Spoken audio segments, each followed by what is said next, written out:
Okay. Hi, everyone. Today, me and Dennis here, we will present to you our process in the group Furniture for Children. And we will start at looking at our team and then our project aim. And afterwards, we will present to you the 4 phases of research, ideation, concept, and outlook. And this in order to show you how we got to the point where we are today in our project and also our further steps. And if we first look at the team, as you can see here on the pictures, we are the 5 members: Dennis, Simon, Gentle, Casper, and me, Isabella. And for the supervision, we have our supervisor Gabriel and also Pedro from the EPS.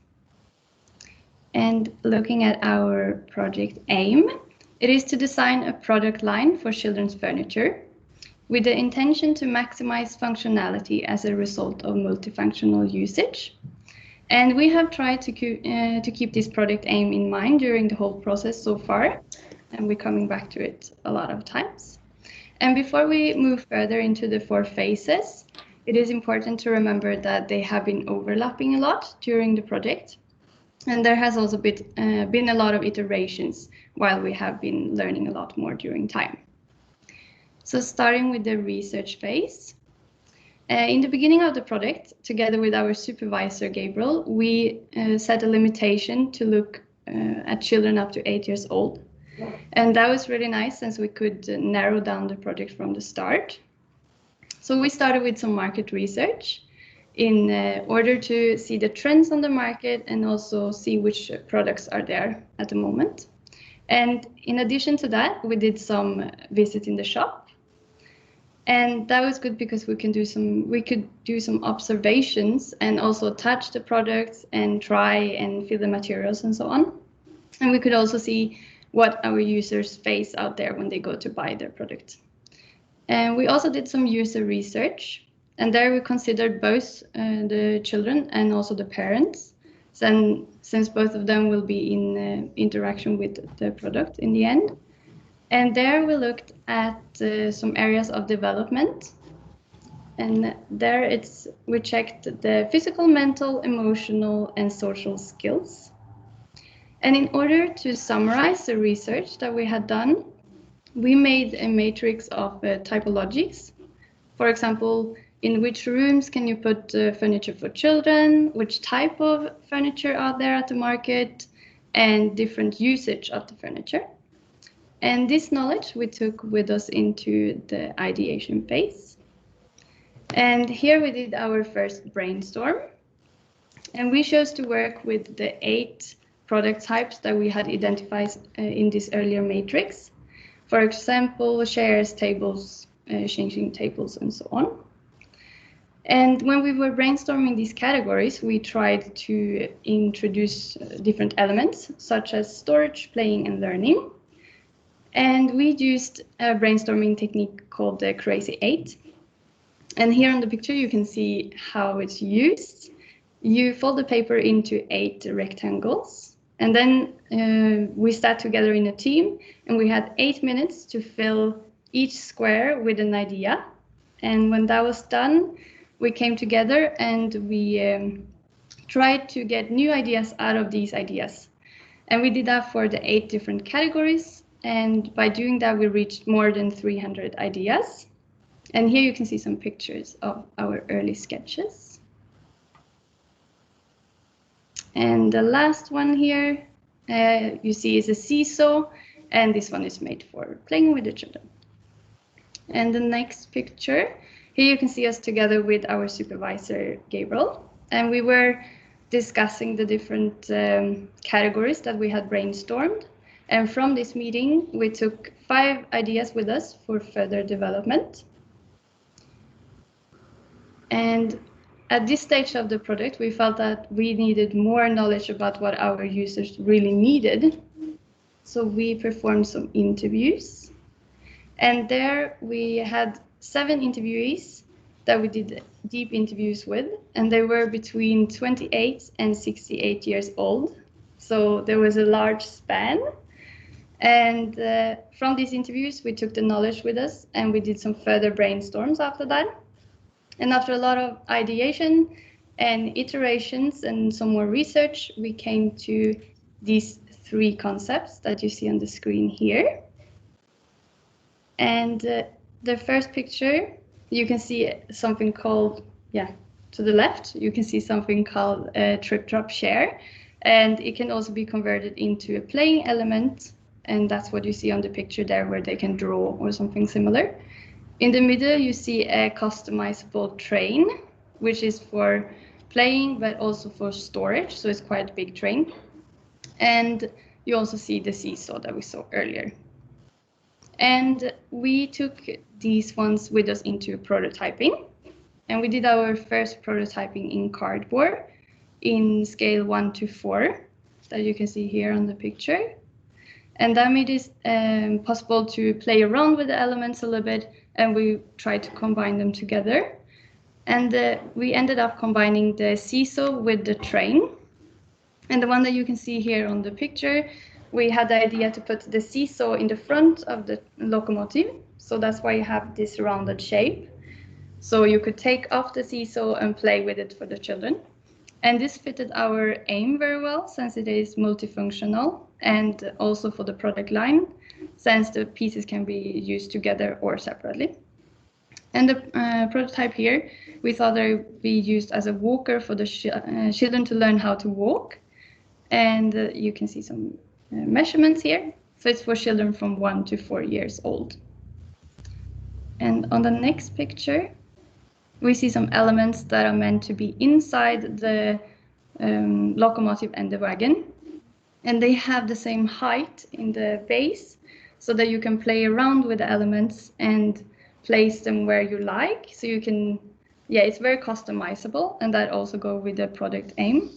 And Dennis, he will explain a little bit for you further after how we came to this concept with help of the morphologic matrix. So after we had this concept, we did some more specific research and looking at, for example, the norms and what is out there on the market. And now Dennis will show you more about the concept phase. Yeah, thank you, Isabella. So in our concept phase, the first step that we did was to build a requirement list. The requirement list is a formalized description of a product, and this list contains all requirements and guidelines for the product and its manufacturing process. We can see the requirement list here on the right side.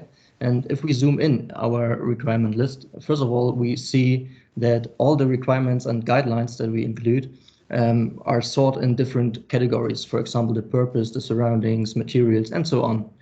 And we have different columns. So for example, the item number, and the item number, it's very important for later steps to discuss something in a group, and for the documentation that you every time have a reference to refer to with some arguments. Then we have a short description here in our requirement list for the guidelines and the requirements.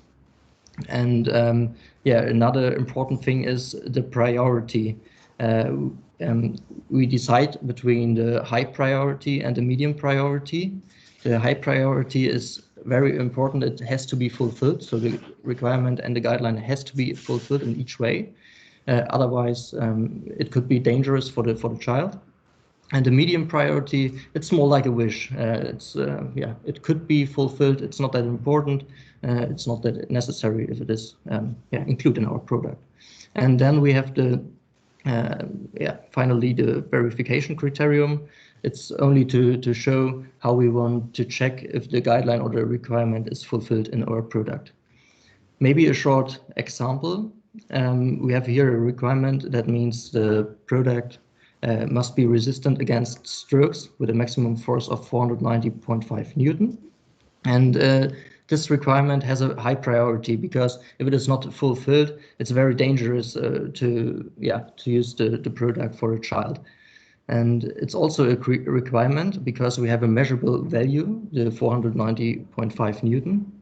And we want to check this criterion with calculations for the materials later. Okay, after our requirement list, next step was to build a functional structure. The main idea of the functional structure is to disassemble the main functions into sub-functions. So for our locomotive, we have different main functions, for example, to allow the combination between the locomotive and the wagon, but also to allow walking, sitting, playing, and learning, and to introduce a short place for storage some things inside of the locomotive. And all these main functions that we split off to sub-functions, so these sub-functions, we use them further to introduce them into our morphologic matrix. And this is our next step. So you can see again our functional structure, and now to our morphologic matrix. The morphologic matrix is to obtain a comprehensive overview of the solution ideas for each subfunction. So you can see the morphologic matrix on the right side. And for each subfunction, we try to find different options. And for each option, we include some pictures, advantages and disadvantages, so that we can compare the different options with the other ones and search for the best option that fits for our product. We go through each line, or after fill out our morphologic matrix, we went to the matrix line by line and choose one option in each line.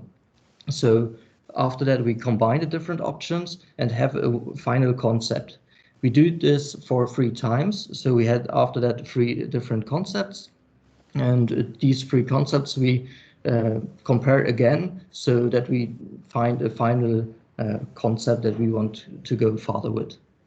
And also we have here a short example, and here in this case it was for the subfunction that we're thinking about how we can provide some playing or learning elements inside of the locomotive. And we were thinking about some foam parts, music elements, puzzle elements, also build out a foam or a mattress for sleeping. Finally, we decide for the first column, the foam part, to include this one. And maybe you remember the result out of this foam part was already shown by Isabella in the ideation phase. So that's only because the ideation and the concept phase are overlapping the whole time. Okay. So now we had our final concept, and we can start with our CAD model. And our train is divided into 3 main pieces. The main part is the first one. There it's for playing, for sitting inside, for some storage, to use as storage, and it's for learning walking for children. The second part is the seesaw. It can also used as a for playing, to climb, but also of course as a seesaw. And the third part of our product is the play items. These play items are inside of the locomotive. You can take them out and combine them in different ways because of their shapes. And then we create different playgrounds for children. In the next slide, we will see our full concept. In the front we have our locomotive, and behind that we see our wagon. And our main idea is that we have our main locomotive and have different kinds of wagons. So we have different insides of the wagons, we have different walls, colors, and change the wagons. And a good thing is that we can stack the both things together, so we can stack the locomotive on each of the wagon and save place in this way. Yeah, and finally, let's have a look for our further steps. The next steps are that we want to go further with a specific research in the materials that we want to use in our products. Then we have to finalize our CAD model, and for the manufacturing process. And then we want to build our final prototype, of course. And the last step is that we want to test our product with children, and of course we hope that they love our product. So yeah, thank you for your attention, and if you have any questions, feel free to ask. Thank you. Thank you very much.